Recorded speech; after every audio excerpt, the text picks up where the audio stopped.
네, 안녕하세요. 평안이셨습니까? 하나님 오늘도 우리에게 좋은 날 허락해 주셨습니다.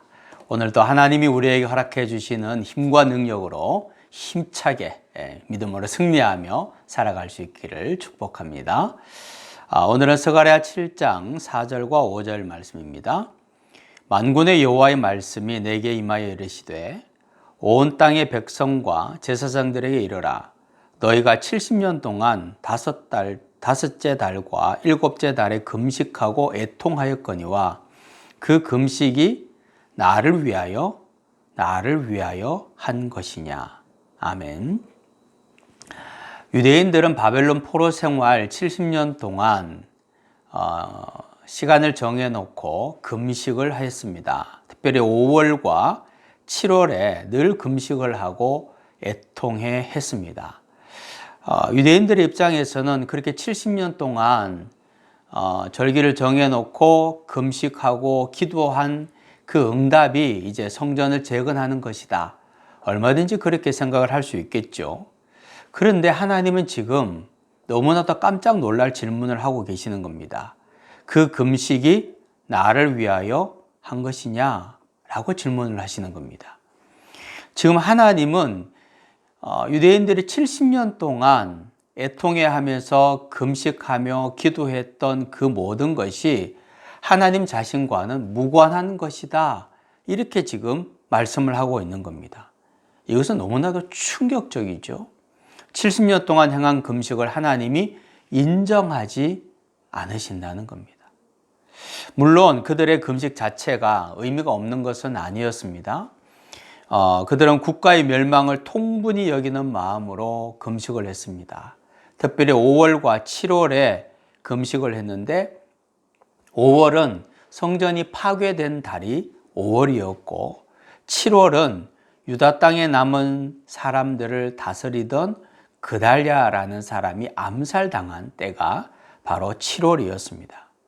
그런데 하나님께서 유대인들이 70년 동안 금식했던 그것을 아예 쓸모가 없다 이렇게 말씀하시는 것은 사실은 아닙니다. 그런데 중요한 것은 너희들이 금식할 때 그러한 국가적인 슬픔들, 어려움들을 기억하면서 통분히 여기는 것은 중요하고 의미가 있지만 그러나 그것을 생각하면서 삶의 변화가 있어야 했다라는 것을 말씀을 하시는 거예요.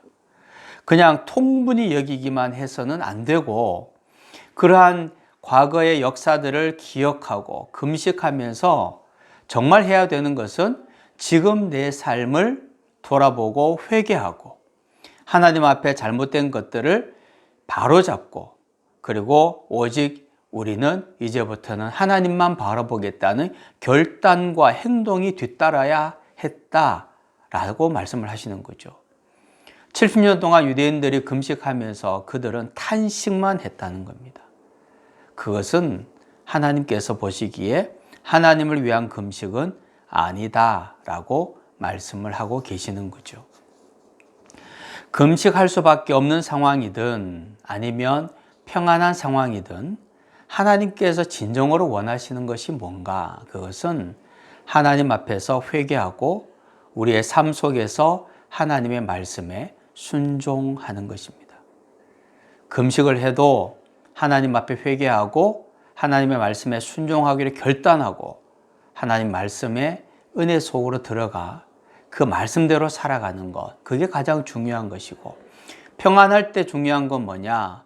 회개할 것이 없다고 할지라도 하나님의 말씀을 듣고 그 말씀대로 살기로 늘 결단하고 하나님의 은혜 속으로 들어가 말씀대로 살아가는 것, 그것이 가장 중요하다는 거죠.